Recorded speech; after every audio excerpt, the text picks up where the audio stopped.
मैं इस विभाग में गए 24 साल से इस विभाग में कार्यकर्ता के नाते काम करते आ रहा हूँ और 24 साल से पूरी ईमानदारी से इस विभाग की सेवा करने का प्रयास किया और साथ साथ इस विभाग ने भी मुझे हमेशा प्यार, स्नेह और इज्जत दी है। एक राजनीतिक कार्यकर्ता को लोगों का काम करने के लिए उसे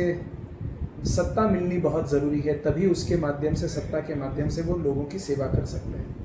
तो चुनाव लड़ने का कारण यही है कि मैं लोगों के काम आ सकूं, लोगों के और अधिक काम कर सकूं, इस विभाग का सर्वांगीण विकास कर सकूं। कई मुद्दे लेकर इस समय हम चुनाव में आए हैं और सबसे अहम मुद्दा, देखिए, एक नगर सेवक के लिए रोड, गटर, सफाई, पानी, ये सब तो है और वो रहेगा, उसकी प्राथमिकता हमेशा रहेगी। लेकिन उसके अलावा भी वो सोच आगे की होनी आवश्यक है और लोगों का जीने का स्तर कैसे बढ़ा जाए, इसके लिए इस चुनाव में हमने अपने वचननामा में ये कहा है कि इस विभाग के लोगों के आशीर्वाद से चुनकर आने के पश्चात, चाहे हनुमान नगर हो, तीन डोंगरी हो, प्रेम नगर हो,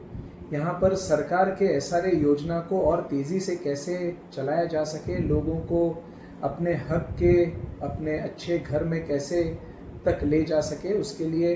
कमेटी मेंबर्स, सोसाइटी के कमेटी मेंबर्स, आम मेंबर्स, उनके साथ उनको विश्वास में लेकर एसआरए की ये सरकार की योजना जो है, इसे आगे बढ़ाने का हम प्रयास करेंगे। आप विधानसभा चुनाव दूसरी पार्टी में लड़ते हैं और नगर सेवक जो आपको सिंबल मिला है, आप दूसरी पार्टी में, क्या समस्या हुई और क्यों, आप क्या विचारधारा है? नहीं, देखिए, ऐसा है कि ये बात सच है कि 1 साल पहले मैंने शिवसेना यूबीटी से आमदारकी का चुनाव लड़ा था। इस समय प्रशंसा करनी चाहिए भारतीय जनता पार्टी की और उनकी सोच की। तो मैं इससे ये समझता हूँ कि भारतीय जनता पार्टी की सोच ये है कि अगर कोई व्यक्ति अगर सही काम कर रहा है, अच्छा काम कर रहा है, ज़मीन से जुड़ा हुआ है, लोगों के दिल में उसके लिए घर है, अपनापन है, तो अच्छा कार्यकर्ता कोई भी हो, वो चाहे किसी भी पार्टी में हो, तो भारतीय जनता पार्टी पहले ये प्रयास करती है कि अच्छा व्यक्ति है, अच्छा कार्यकर्ता है, तो वो भारतीय जनता पार्टी के साथ रहना चाहिए, भारतीय जनता पार्टी का काम करना चाहिए। इसी सोच से भारतीय जनता पार्टी के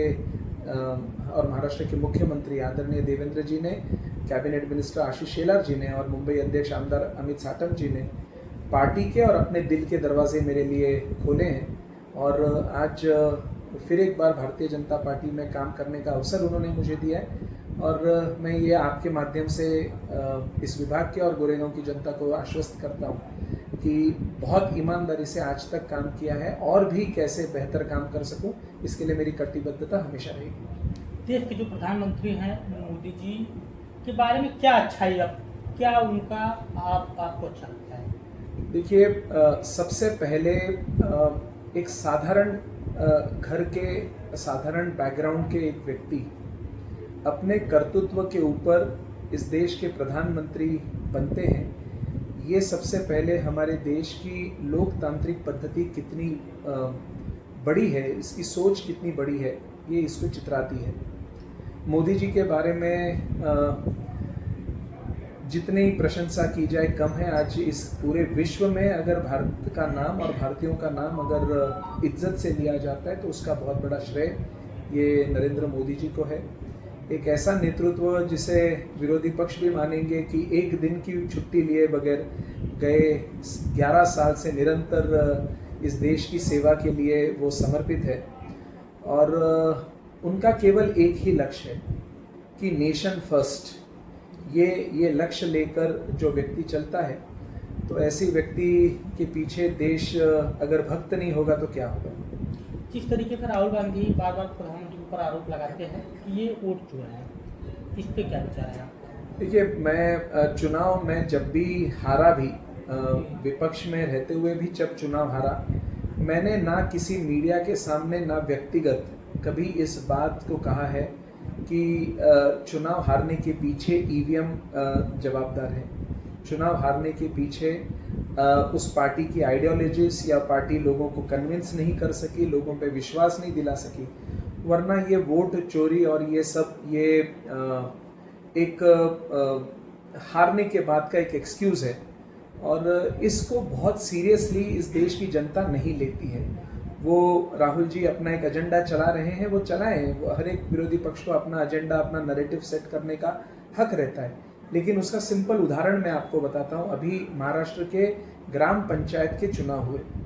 जितने ग्राम पंचायत के चुनाव हुए कोई भी ईवीएम पे नहीं हुआ था, सब बैलेट पेपर पे हुए थे। और उस बैलेट पेपर पे हुए ग्राम पंचायत चुनाव में महाराष्ट्र की जनता ने साफ बता दिया गया कि उनके दिल में और उनका वोट ये भारतीय जनता पार्टी की तरफ है। तो ईवीएम ये जो बात है उसका पोल खोल खुद इसी समय महाराष्ट्र के जनता ने ही कर दिया है, ये ग्राम पंचायत चुनाव में। राहुल गांधी भी अपना पार्टी, हर समाजवादी पार्टी, तमाम लोग अपनी अपनी पार्टी उतारे हैं, जिसमें भारत में सबसे बड़ी पार्टी बीजेपी है और आप उस पार्टी से, आपकी पत्नी उम्मीदवार हैं यहाँ पे। कहीं ना कहीं आप किस यहाँ के लोग, यूपी बिहार के भी लोग आपसे जुड़े हुए हैं? देखिए, मैंने इस विभाग में काम करते समय मैंने ना जात देखी है, ना भाषा देखी है, ना प्रांत देखा है। मैंने ये देखा है कि ये मेरे विभाग का मतदार है और मैं इसकी मदद करने का सामर्थ्य मेरे में है, तो उसकी मदद करने का प्रयास किया है। बट हाँ, हमारे यहाँ पर बहुत अच्छी तादाद में उत्तर भारतीय मेरे भाई यहाँ पर इस विभाग में रहते हैं। और यहाँ क्यों, मैं तो हमेशा कहता हूँ कि मुंबई ये छोटा हिंदुस्तान है, हिंदुस्तान का प्रतिबिंब मुंबई है और हर भाषा के लोग हर जगह से इस मुंबई शहर में आए हैं, मुंबई में बसे हैं। और मुंबई को आज की मुंबई बनाने में, विकसित मुंबई बनाने में, इस देश की आर्थिक राजधानी बनाने में सभी मुंबईकरों का उसमें बहुत बड़ा योगदान है। चाहे वो उत्तर प्रदेश से आया हुआ मुंबईकर हो, चाहे वो बिहार से, चाहे दक्षिण भारत से आया हुआ मुंबईकर हो, लेकिन वो मुंबई में आया है, मुंबई से प्यार किया है और मुंबई को किस तरह से बढ़ाया जा सके उसके लिए उसने अपना खून पसीना दोनों दिया है। जिस तरीके से जो यूपी के लोग हैं उनके साथ यहाँ भेदभाव हो रहा है भाषा को लेकर, उस पर आप क्या अपना विचार रखना चाहते हैं? मैंने जैसे कहा कि जिसकी जितनी सोच उतना उसका ये है। तो ये सोच इस मुंबई शहर में कुछ पार्टी अपने राजनीतिक उल्लू सीधा करने के लिए ये सोच रखते होंगे, लेकिन मुझे यकीन है कि सच्चा मुंबईकर, चाहे वो मराठी मुंबईकर हो, चाहे उत्तर भारतीय मुंबईकर हो, चाहे दक्षिण भारतीय मुंबईकर हो, उसके लिए ये सब चीज़ें कोई मायने नहीं रखता है। उसके लिए विकास मायने रखता है, उसके लिए मुंबई की प्रगति मायने में रखती है। और इसके लिए ऐसे सारे मुद्दे, ये चुनावी मुद्दे हैं और ये चुनावी मुद्दे चुनाव खत्म होते ही ये मुद्दे भी खत्म हो जाएंगे और पार्टियों की सोच भी। चुनाव जीतने के बाद अपने आप वार्ड के लिए सबसे पहला मुख्य काम क्या करेंगे? मैंने आपसे बताया कि बहुत सारी चीज़ें जो है, क्योंकि 4 साल से चुनाव नहीं हुए थे और 4 साल का गैप के बाद ये चुनाव हो रहे हैं, तो कई सारे काम जो है वो तो करने ही हैं। लेकिन उससे सबसे पहले एसआरए के माध्यम से भी लोगों को समझाकर, कमेटियों को साथ में लेकर, मेंबर्स को साथ में लेकर इसको भी आगे बढ़ाने का प्रयास करें। मैंने कहा ना कि स्लम में एसआरए ये राज्य का कानून है, राज्य की स्कीम है, तो राज्य की स्कीम का लाभ मेंबर्स ने उठाना चाहिए। इसके लिए आम घर वाले जो मेंबर्स हैं वो और कमेटी के जो कमेटी मेंबर्स हैं उनको सबको विश्वास में लेकर साथ चलकर वहाँ पर एसआरए का स्कीम जितना जल्दी हो सके उतना डेवलप करने का हमारा प्रयास रहेगा। बाकी बहुत सारी जो चीज़ें हैं वो तो है, इस गोरेगांव को ड्रग फ्री बनाने का भी हमारा मानस है, ये गोरेगांव ड्रग मुक्त हो, ये भी हमारा मानस है। यहाँ इस विभाग में कंटिन्यूस क्लीन साफ पानी की सप्लाई हो, ये भी हमारा प्लान है। मोतीलाल नगर 2 और 3 ये म्हाडा के माध्यम से डेवलप हो रहे हैं, उसमें लोगों की आवाज़ सुनी जाए, ये भी हमारा ये है। कई रिजर्वेशन प्लॉट्स है, वो प्लॉट्स लोगों के लिए उपलब्ध हो, ये भी हमारा प्लान है।